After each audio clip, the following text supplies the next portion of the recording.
अस्सलाम वालेकुम दोस्तों, कैसे हैं आप? खैरियत से हैं? सेशन तकरीबन 30 मिनट्स लेट हो गया स्टार्ट करने में। एनीवे सेशन अपना टाइम वेस्ट किए बगैर हम लोग इसको सेशन 6 की तरफ प्रोसीड करते हैं, जिसपे हम लोगों की जो है तो तवज्जो होगी उसके ऊपर, होगी हमारा डिलीवरी पॉइंट्स के ऊपर होगी, क्योंकि हमने एफबी और एफबीएम के ऊपर काफ़ी डिटेल में हम लोगों ने बात कर लिया और आप सबको ओवरव्यू भी हो गया होगा कि रेफरल किस में लगता है और परसेंटेजेस किस में लगती हैं। और इस हवाले से अब हम आगे प्रोसीड करते हैं डिलीवरी पॉइंट के ऊपर। इसके बाद कुछ हमारे बेसिक पॉइंट्स हैं जिसको आज हम तो नहीं, लेकिन आने वाले लेक्चर्स में हम उनको कंप्लीट करेंगे, जिसमें से सेलर सेंटर जो है बहुत ज़रूरी है।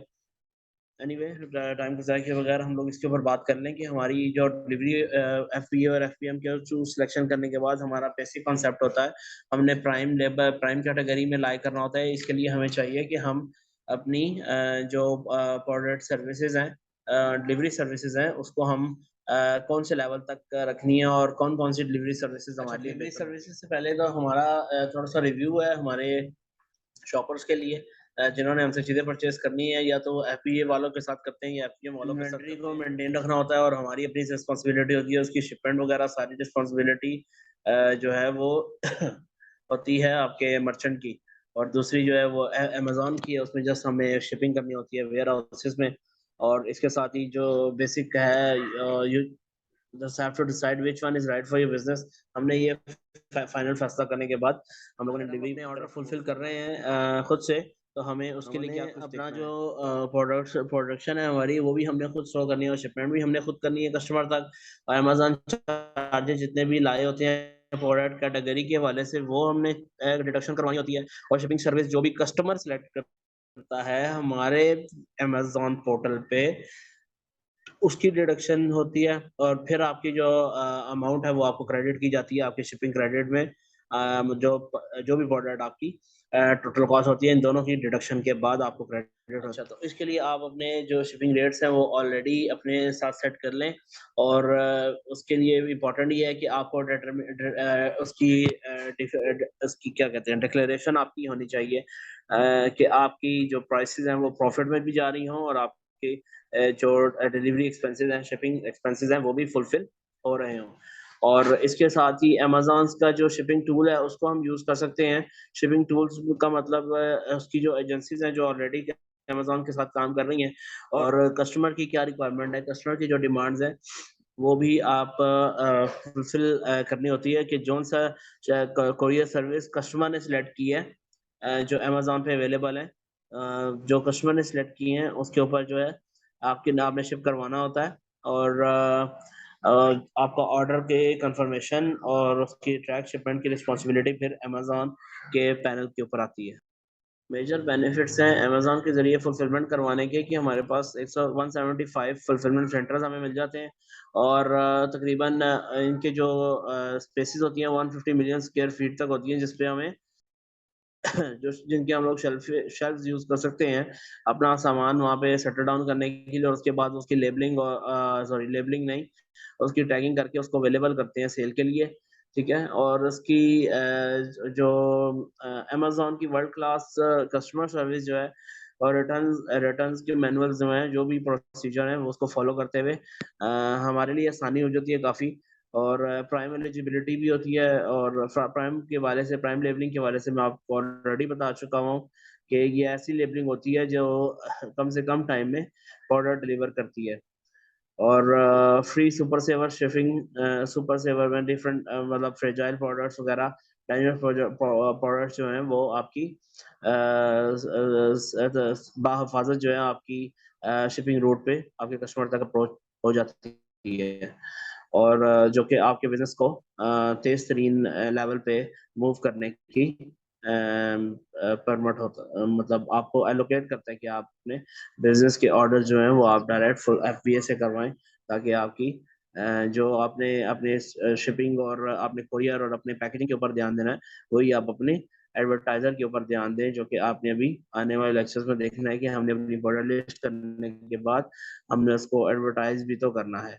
ठीक है, और इसमें पीपीसी वगैरह ये सारी चीजें भी अब आती हैं आगे आहिस्ता आहिस्ता। मैं आपको उस तरफ भी लेके चलने वाला हूँ, क्योंकि आपने पे पर क्लिक के ऊपर भी काम करना है, क्योंकि आपकी जो है आपके प्रोडक्ट्स की एडवर्टीजमेंट है वो भी ज्यादा जरूरी है, ताकि आपको ऑर्डर्स है। हम देखेंगे कि फुलफिलमेंट बाय अमेज़न के ज़रिए जो है वो वर्क किसका कर रहा है, मतलब बेसिकली आप देखें कि काम किस टाइप का कर रहा है।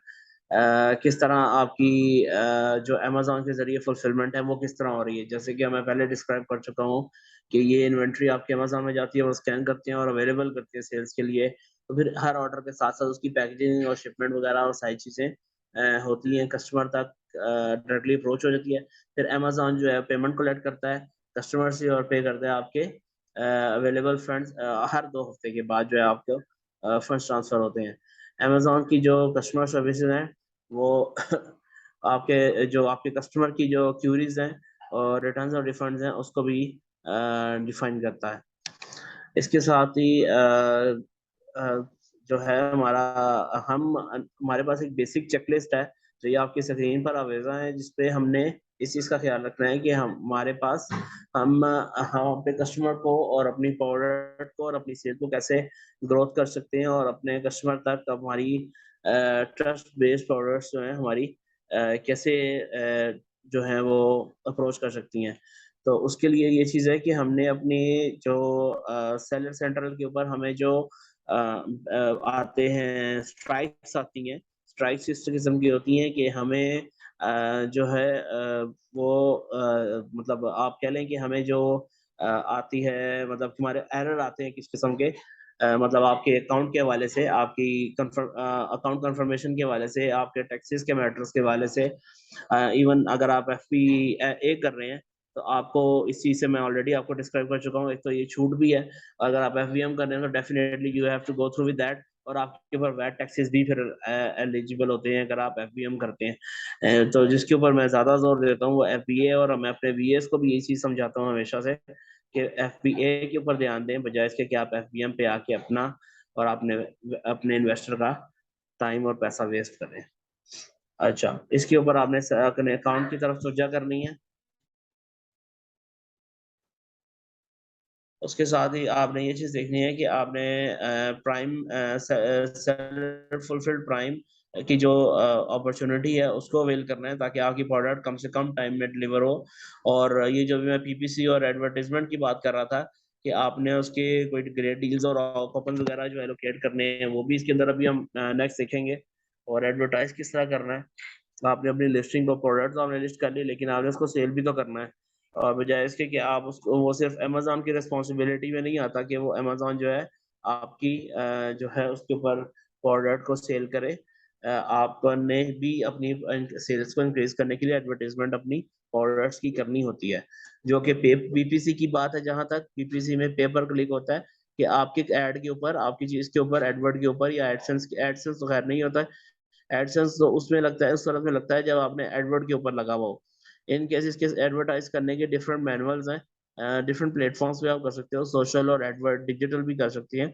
तो उसपे आपने पे पर क्लिक में आपने कम से कम बजट में ज़्यादा से ज़्यादा अपनी कन्वर्जन्स क्रिएट करवानी है, लीड कन्वर्जन्स क्रिएट करवानी है, ताकि आपकी एक अच्छे सेलर के तौर पे आप सामने आ सकें। अच्छा, इस पे आप अपनी जो सिलेक्शन है अपनी प्रोडक्ट्स की, वो आप ज़्यादा से ज़्यादा लिस्टिंग करके इसको आप एक्सपेंड कर सकते हैं।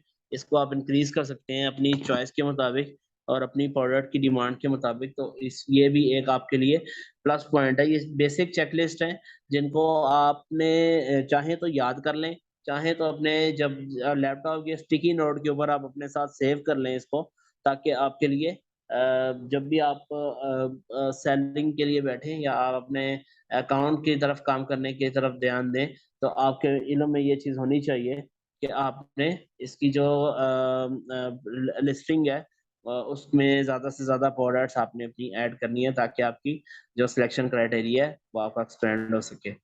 और उसके बाद फिर ऑटोमेटिक प्राइसिंग टूल है। उसमें ये चीज़ बेनिफिट होता है कि आपके पास प्राइसिंग टूल्स हमारे पास सेलर सेंटर में होते हैं। उसका हम इस्तेमाल करते हुए हमें प्राइस कैलकुलेशन भी हो जाती है। वैसे वो जंगल स्काउट और हीलियम 10 और ये सारी चीज़ें तो हम लोग साथ-साथ देखते ही हैं प्रैक्टिकल में। लेकिन जो ऑटोमेटेड सेंट्रल के जो सॉफ्टवेयर्स हैं उसकी यूसेज भी हमें आनी चाहिए। वैसे जो थर्ड पार्टी जो है कॉन्ट्रैक्ट्स जो हैं इनके जो एप्लीकेशंस हैं उसका इस्तेमाल जो है वो हमारे लिए काफ़ी फ़ायदेमंद होता है ताकि आपका जो है वो क्रिएट हो सके, आपकी प्राइसिंग जो है वो आपके कॉम्पिटिटर से ज़्यादा ना हो।